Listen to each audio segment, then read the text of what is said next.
Hi, this is Scott. I really appreciate our sponsors because they make the show possible.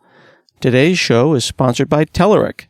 Create compelling app experiences across any screen with the Telerik platform. Telerik's end-to-end platform uniquely combines industry-leading UI tools with cloud services to simplify the entire app development cycle. Telerik offers everything .NET developers need to build quality apps faster. Try it free at telerik.com/platform. That's telerik.com/platform.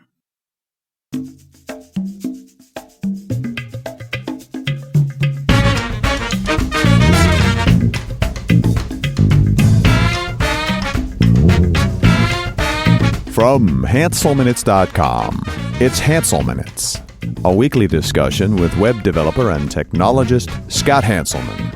This is Lawrence Ryan announcing show number 515. In this episode, Scott explores the creative process with comic creator and musician Afua Richardson.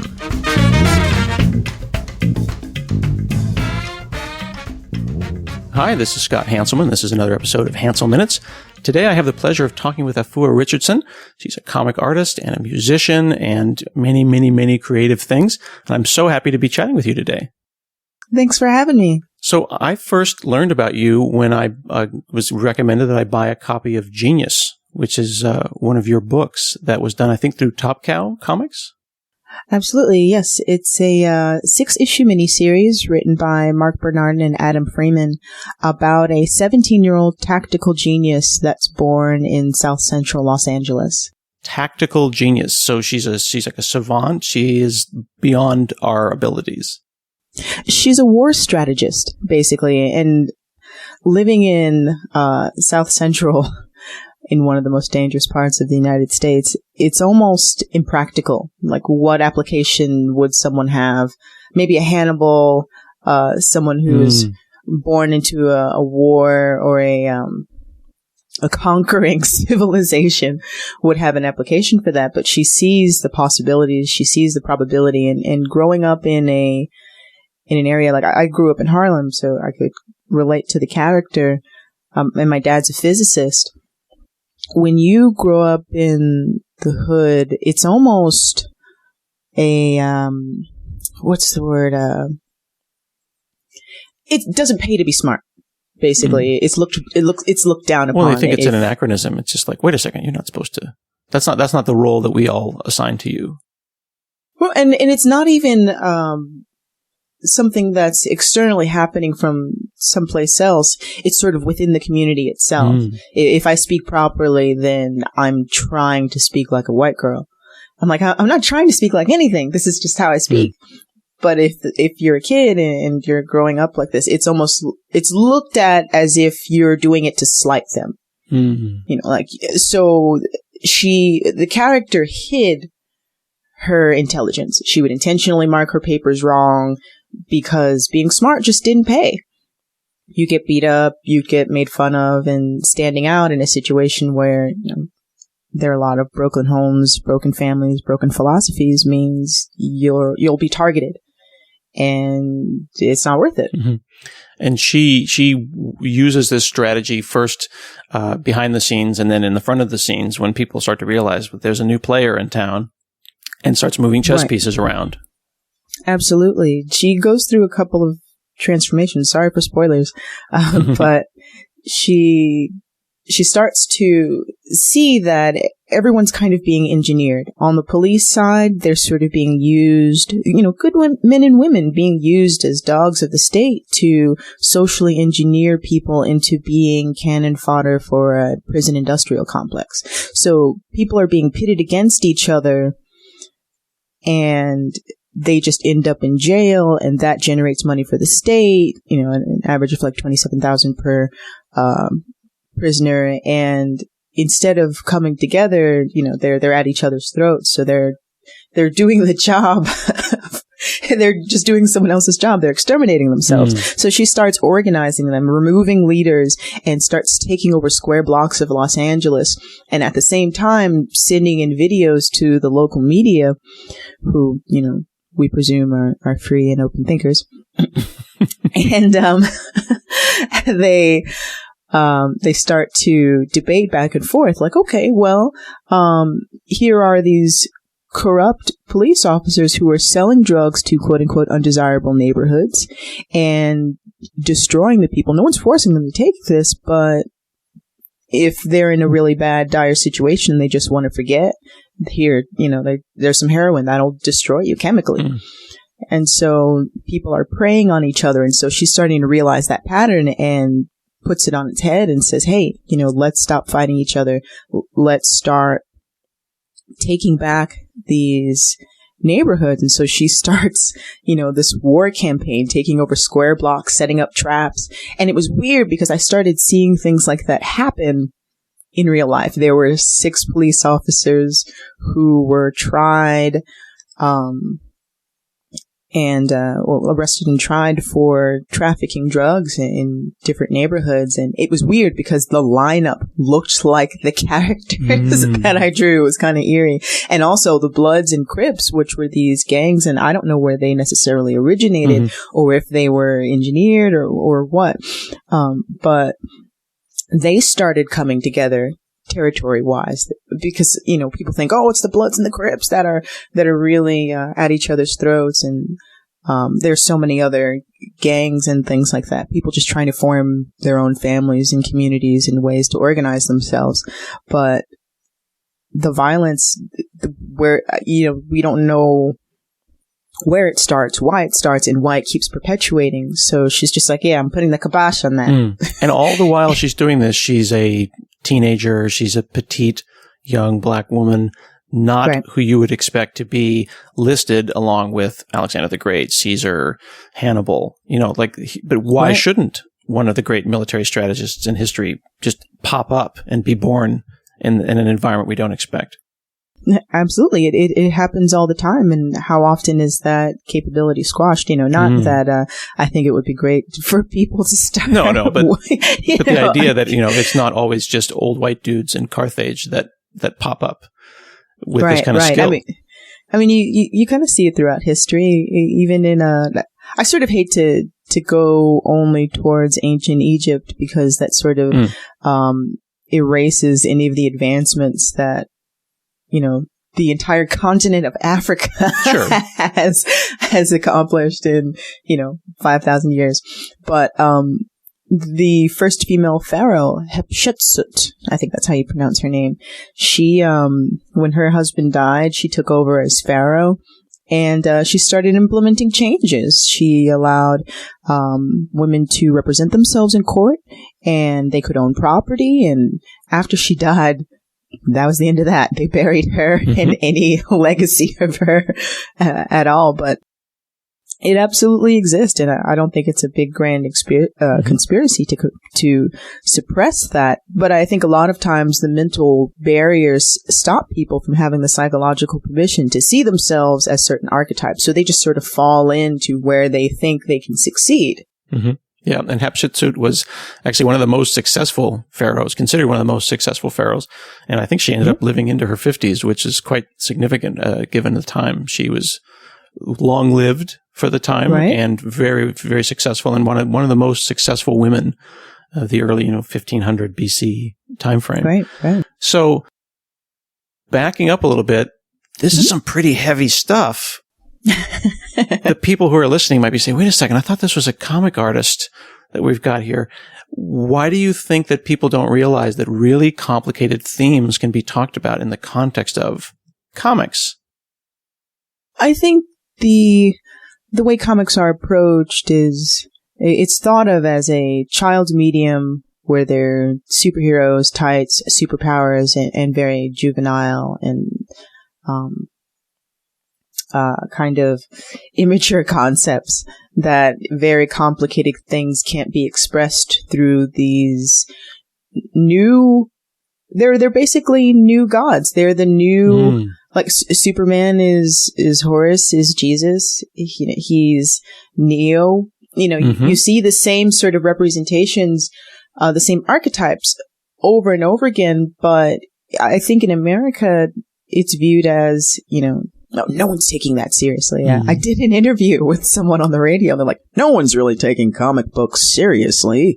And I was like, have you paid attention to any of the films? What has every movie that has been successful in the last 5 years been about? Like, we clearly are interested in these new gods. Absolutely, because they remind us about things in ourselves. We can see ourselves within them. It's sort of this heroic morale that people have without having to subscribe to a binding religion or state delved out philosophy. That's a really significant point that we should just kind of double click on, for lack of another word, for just a moment, because it's clear, like in the upcoming Batman versus Superman situation, that there's religious undertones in everything there, but you don't have to ascribe to a religion, nor do you have to feel that this is not an affront to your religion. Yeah, exactly. People can believe whatever they want to. I feel like religion is an interface for people to interpret reality. Mm-hmm. And I don't presume to know anything with certainty. That's things that are accepted as fact change with technology all the time. Mm-hmm. I think that a lot of the early religions and things, of course, were changed over the time by tyrants who wanted to usurp these principles. But I think fundamentally people needed metaphors in order to retain the information. Mm-hmm. You might not remember that on December 31st, the constellation Orion is followed by Virgo, and then from that point onward, after the winter solstice, the arc of the sun across the sky gets longer. But you might remember that 3 wise men, which is like the belt of Orion, mm-hmm. followed the Virgin, followed a star. Mm-hmm. And they found the Virgin, and then the sun was born. Like literally, the constellation Virgo comes up over the horizon, and then the sun starts to get longer. Starts to get longer, but it stays longer in the sky. So the sun is born; it's reborn, and that can be represented in so many ways. And it's not to discredit anyone's religion, but you have to kind of look through time and see where many of these things were rewritten and changed and manipulated to fit a particular ruler's idea. Right. Well, it reminds me of Joseph Campbell and The Power of Myth and the idea of the hero's journey. And, Luke Skywalker is Jason and the Argonauts. It's this story we've heard 1,000 times before. Right. There are only so many stories. Right. Look at Superman. Grant Morrison talks about it in Super Gods, and I have to finish reading that book, but I have so many comics to draw. But it's a really great book where he starts making the comparison between, Batman and Hades. He's the guardian of the underworld, and it's kind of like Pluto. Pluto is the planet that's furthest out. It's near the Oort cloud, I believe. Is that the Oort cloud or the Kuiper disk? I think it's the Oort cloud.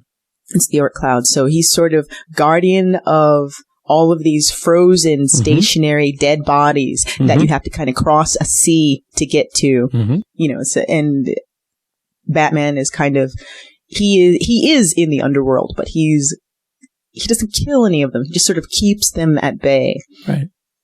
And Jupiter is like Zeus, hurling the thunderbolt, because when objects from, the Oort cloud come in, it's Jupiter's gravity that determines whether or not it goes towards the sun or away from the sun. So it's these same personifications of natural events that get repeated, and you see it in comic books, and that's why it resonates so much. Speaking of Luke Skywalker,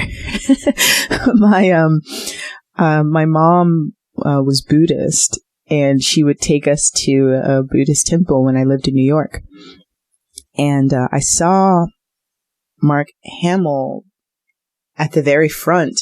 We would pray, and we'd pray to this sort of scroll thing, and we'd repeat these sutras. And I didn't know what I was saying. It was in Japanese. So I'm sitting there chanting, like, all right, saying something. And I see Mark Hamill in the front. I pull my mom's sleeve. I'm like, Mom! I thought Luke Skywalker was a Jedi. And she's just like, it's okay. Like, he can be both. And I'm like, oh, okay. He could be both, Buddhist and a Jedi. They can share philosophy. I was like, okay. It is nice to remember that we can share philosophies. That's totally okay to do that. We can. Like, it doesn't have to be so finite because, we don't know, but we can try. I was telling someone recently that I tend to watch a lot of TV. I unapologetically watch a lot of TV because I'm convinced that we are in the golden age of television. Like, if you ever meet someone that like maybe hasn't seen The Wire or they haven't seen Breaking Bad, right, and you just want to like stop the conversation and just like slap them across the face and just say, "What are you doing here? Why are you even talking to me? You should be home watching Breaking Bad." And I feel the same way about comics right now. Like, I feel like there's this resurgence, and there's just so much great comics going on, like Miss Marvel and just on and on and on. Do you think that we are, like, is this the new golden age? Is there a moment that's happening here? I think people are coming to the actualization that different kinds of stories have been told in comics and that there's a market for it. And so with that understanding, and also with Joe Quesada selling the rights to the making of the Marvel movies, that has opened up a huge avenue. So people are seeing comics. Comics are basically now the new I Want to Direct. Because they see the audience that the diehard fans that will go out and support a title, that will support a character because, it's a piece of them. It's a piece of themselves. And now that people are understanding, okay, we don't have to sell to just this particular demographic. We can make things for different kinds of people with different philosophies, different ideas, not even just different nationalities or different ages, but you can make horror comics. You can make, just superhero comics. Superhero comics are great. We know them. We love them. Like, we can reproduce them. We can make action drama. And that is a sort of a pre-storyboard and a test market for a film. And people with that, having that understanding, they assume it's a fast track, but it's a lot of work. Hey folks, I wanted to take a moment to tell you about Raygun and their new product called Pulse. Raygun is an error and crash reporting software provider, and their new product, Pulse, it's a real-time user monitoring product. It gives you performance data and user insights. Lets you understand exactly what's happening when users interact with your software, so you're never left guessing. Raygun provides you with the answers to your performance questions, and they've found over 10 billion, that's billion with a B, bugs in customer apps with their crash reporting product. And now Raygun will help you understand application quality like no one else. Over 30,000 developers worldwide can't be wrong. I use Raygun all the time and I enjoy it very much. You can try it out today with a no-risk 30-day free trial. Start improving your software quality immediately. Try Raygun for free today at raygun.io. Let me dig into this a little bit, if you don't mind, and I hope this isn't too personal, because I feel like the movies that are making like $1 billion, you know what I mean? Like Avengers made like $1 billion. Like a billion is one of those words you just have to hit the B and just like let it hang there. But $1 billion. But when I'm going to go to Wizard World in a couple of weeks, and I feel like I'm still seeing comic artists that are just talented beyond belief. Yeah. Sitting at a picnic table selling their art. And I get the impression that they don't have awesome healthcare and they're not living in mansions, but they are the creators of my heroes. Is the movies co-opting almost, maybe co-opting isn't the right word, but making $1 billion movies about our heroes, is it leaving, I don't know, people like you behind? How do you get some of that billion? Well, it depends on the ownership. If you think you can redraft Superman's costume and then make a bunch of money off of it, that's not necessarily how this goes. These properties are, they've been around since World War II. The way that an artist can make $1 billion is if they own the intellectual property. Right. And a lot of times, people can get screwed if they don't have the right representation, if they don't know what they're signing over, so having that understanding is important.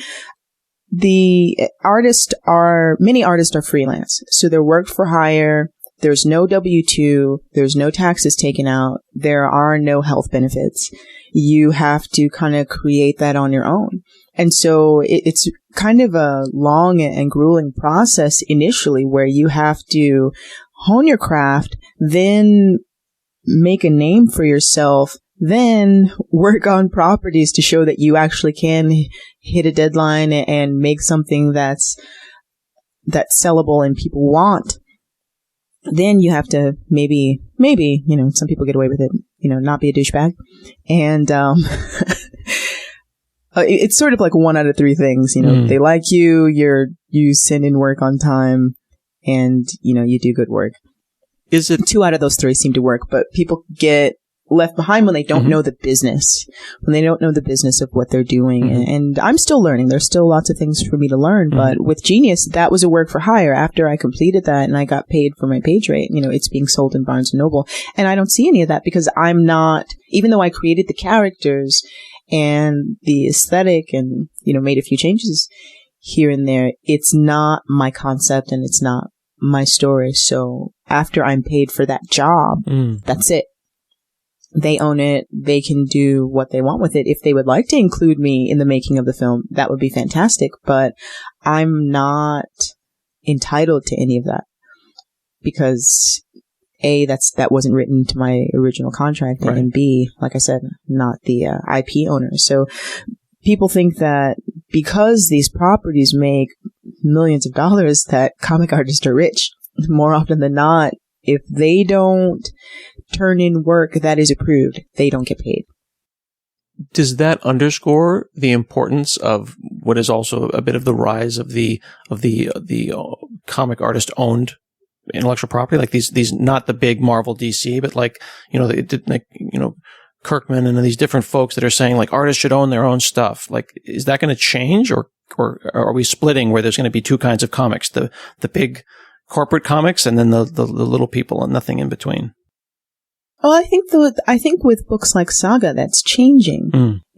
There are people who are moving outside of Marvel and DC, and they have great properties and great stories, and they can afford to hire the best of the best and have that team together and make an amazing book. But indie artists are finding a way to go directly to their audience and say, okay, this is what I have in mind.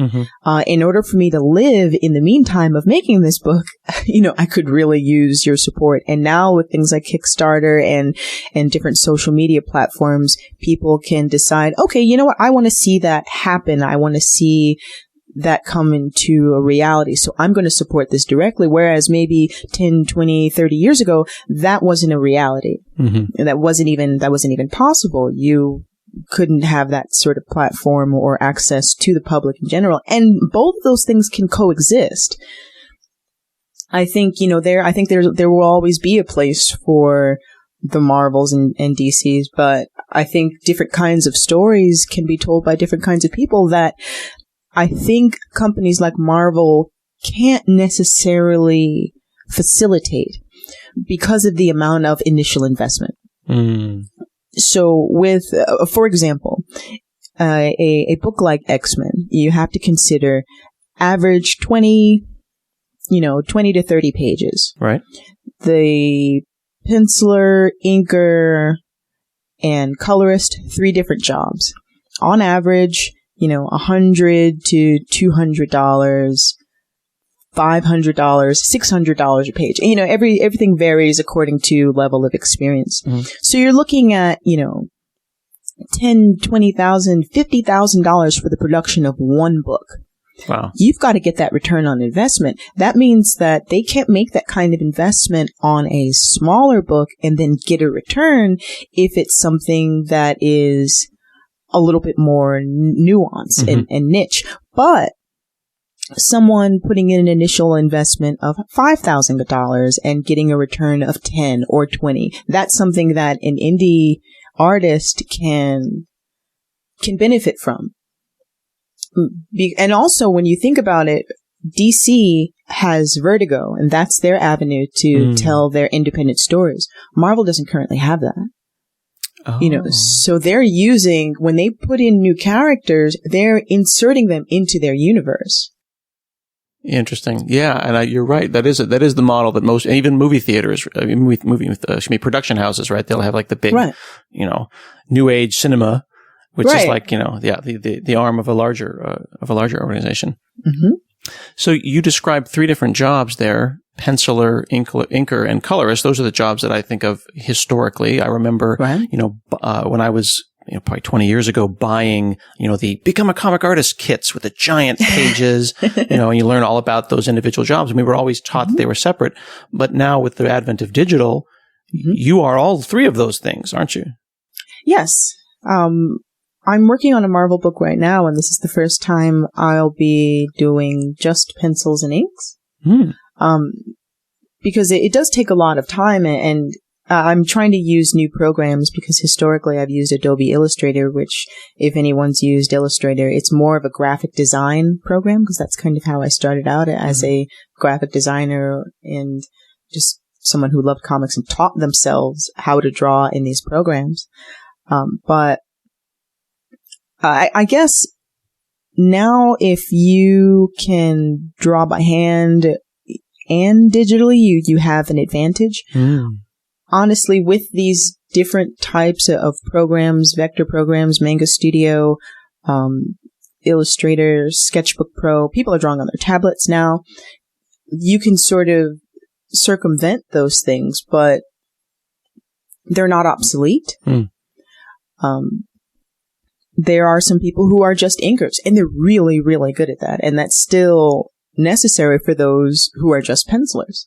But if you can do all 3, you can probably get through a book a little bit faster. And, for a company, if they can hit their mark, then you can pay them for all 3 jobs. Okay. So being all 3 of those isn't necessarily an opportunity for someone to get ripped off. Like, you're not going to say, I'm going to get paid twice as much rather than 3 times as much, even though I'm doing 3 times the work. Sometimes it ends up happening that way.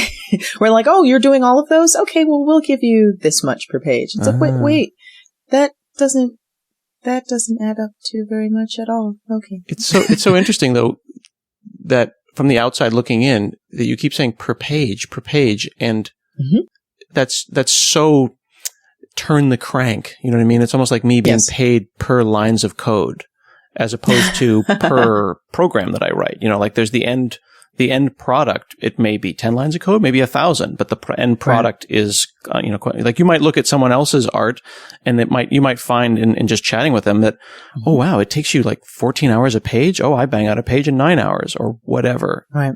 And we have this myth within programming of the 10x programmer. The idea of like, there are certain kinds of programmers that are 10 times more productive than others. And we don't know, it's a myth. I assume that you might have the same myth with comic artists, where there's certain people that produce at a level that you can't even understand how they're pulling it off. Yeah, there's some people who create a lot faster than others. I want to get faster just for my own edification. So, especially being self-taught, there are a lot of things I had to kind of learn the hard way. Oh. Yeah, like I traditionally started off as a cover artist because being a singer and a voice actor, I would perform at different places and I would make my own flyers. And then I started doing album covers because out of a circle of many musicians, I would be the only artist that they knew personally. So they were like, hey, I have $600. Can you just make an album cover for me? And I'm like, I can do that. All right. Sure.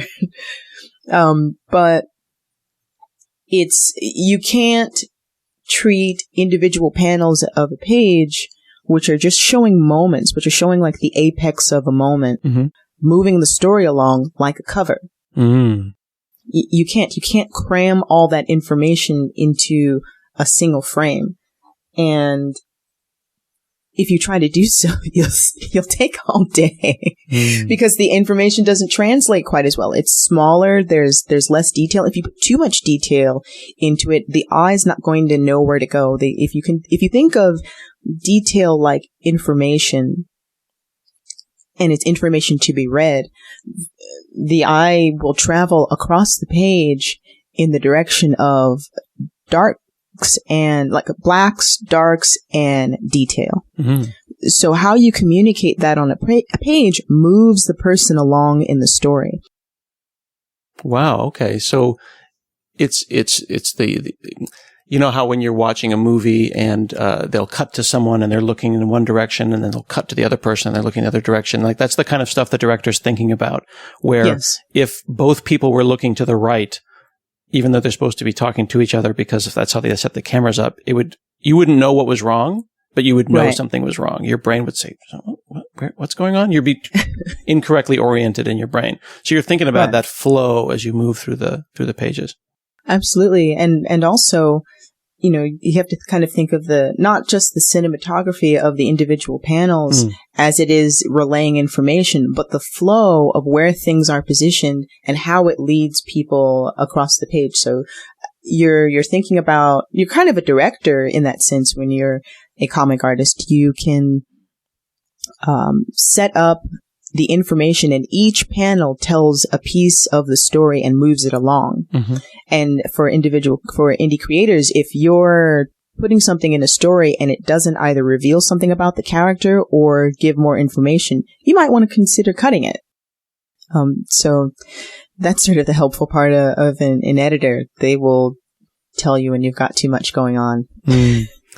You mentioned that you did voiceover work. You're also a singer. You're a songwriter. You're yes. an accomplished flautist. There's only so many hours in the day. I forfeited my social life. Should you? I mean, I don't imagine like after a day of writing comics and drawing and doing all this work, and then you're like, oh, I think I'll go to the local club and then I will join my band. I mean, how do you have the energy to do all those kind of things? Do you ever feel the need to pick one? I do sometimes, and when I do, I get fundamentally sick.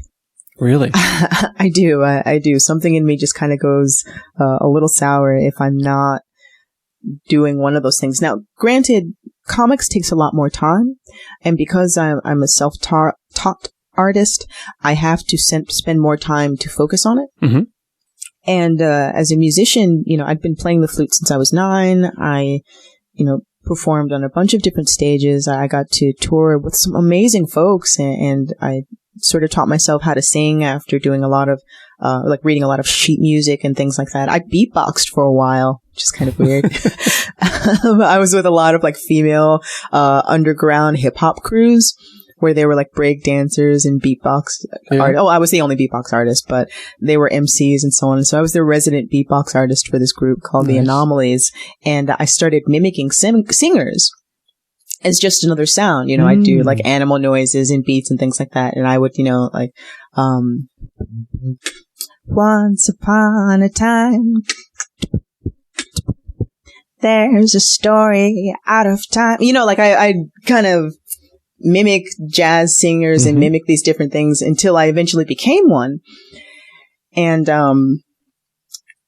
I think sometime when I was, 16 or 17, my folks were having a hard time, and they just kind of went in 2 different directions, and I was sort of on my own. And so I had to take on a lot of odd jobs, and I was performing a couple of times a week. So it was more out of necessity, like, all right, I need to know how to do this. Mm-hmm. I would play my flute in different bands and sing background, and eventually went on tour.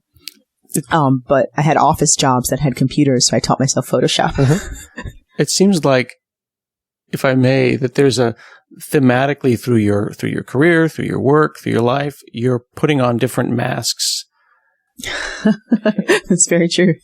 But all in the process of not hiding, but to figure out who you are.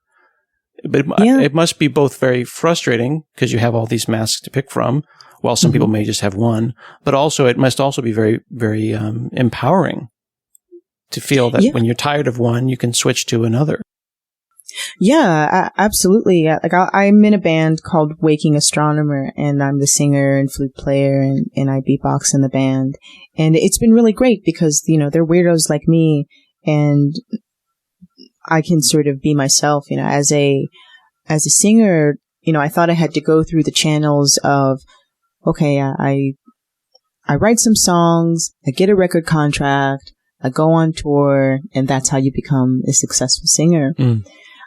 But when I started navigating through the industry, of course I was immature and I wasn't really ready, but what I noticed was that it was more of an assembly line. It was a little bit more about, okay, can you make a hit song?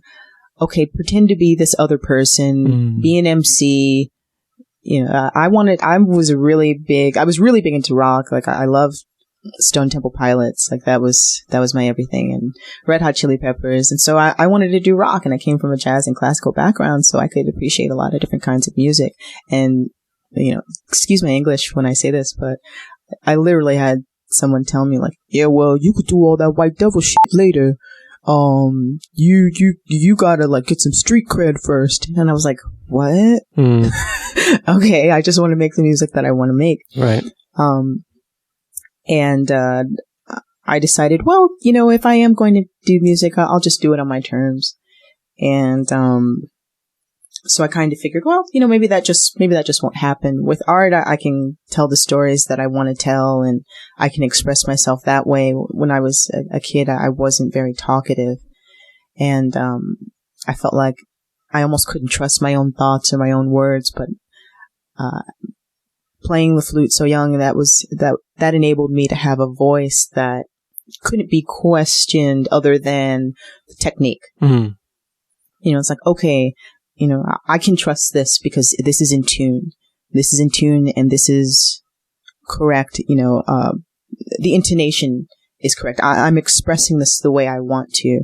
I've hit the notes and I've practiced this, and no one can take this from me. No one can, you can critique it, but you can critique my technique, not who I am. Right. It's a true meritocracy. Yeah, absolutely. And that was really important for me. That was really vital for me because I did not have a very healthy bout of self-esteem. Because a lot of things happened in my life, and it made me feel like, well, why did this happen to me? Maybe I don't deserve to be happy, and just all these things that the person tells themselves to try and rationalize tragedy.